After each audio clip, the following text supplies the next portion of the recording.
Hi, this is Eric Martin of Board Game Geek News here with Andrei Novak from NSKN Legendary Games. We're looking at a prototype of Praetor, which you expect to publish?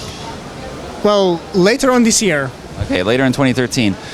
So maybe you can give us an overview of the game, what we're trying to do, what the setting is, how we do things. Okay, so this is our first worker placement game. It's a typical Euro, well, maybe not so typical.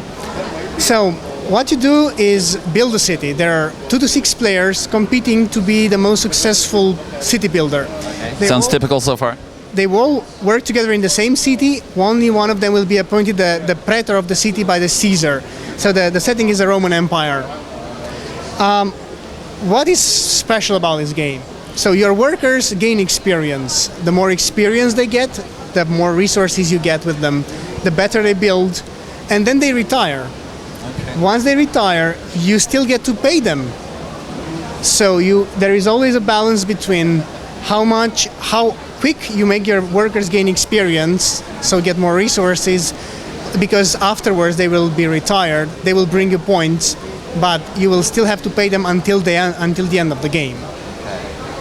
So it works like this. Every turn, player takes turns in placing their active workers. So this is a simulation of a 2-player game halfway through the game. So let's say the blue player is the first, the red is the second. So the blue player will place a worker on one tile, getting a resource, getting victory points, exchanging resources, or building a new building. So if this worker has already 3 experience, they cap at 5. So this one, if it goes to get gold, will be here. If it's a red marker, that means it will gain experience. So this one cannot gain any more. It's capped at 5. So the next turn he will retire. He will give you 5 gold and he will retire. Then he's gonna place one to build a new building.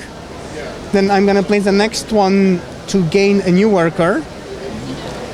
And the red will do, say, get gold, build a new building, and let's say fulfill a Caesar tile. I will tell you about that one later on. He has one more worker to place, so getting some victory points. Now, once everybody plays the workers, people start taking the workers back in whichever order they want. So let's say the blue will first build a new building. So place one of their markers on the building, take the worker back, gain 1 experience. So he was in 2 now, he has 3 experience. Pay the cost back to the bank, so 2 gold, 1 clay and 1 wood. Not the final tiles, but get the point. Then let's say the red will get something. This one had a red tile here, so plus 1 experience. Now the blue takes this one away. It's already on 5, so he will get 5 gold, but the worker gets retired. So you will score 5 points. I don't have the scoreboard right here, but you score 5 points, and until the end of the game you will still pay these 3 workers, which are assuming already retired. So if you retire them very fast, you get many resources in the beginning, you will spend them, and then all the time you have to think that you have to pay for these guys who retired. They cannot let them starve to death. Then you'll be Japan. You have to take care of everybody. You make points by placing workers on specific tiles. You make points by building. So this guy just built a building worth of 3 victory points. This guy is on a building which scores 1 point for every worker. So you will count a total of 4 active workers. So you'll score 1 point for each. And this is all it does. Okay. Right? You also score points by fulfilling Caesar tiles. So the Empire is requesting every turn some goods. You can place, this is the only place where you can place multiple workers. They don't gain experience by doing this, so you can keep them in play several rounds. And you give... That's good. Caesar keeps you young. Yeah. It's like you have to work more for Caesar. So you get to fulfill these tiles, give away some resources, gain points. Thing is, it's a pretty tight game on resources, so you have to do good resource management. Send the goods to Caesar and get points directly early in the game. The earlier you give them, the more points you score. But then later on in the game, you'll have much tougher tiles with more points, but not just as many as in the beginning. And then it's always like, if you place the workers on the good actions that give you experience, they will get to retire. You'll get more and more in the beginning. You grow a lot, and then you have to keep your worker flow running.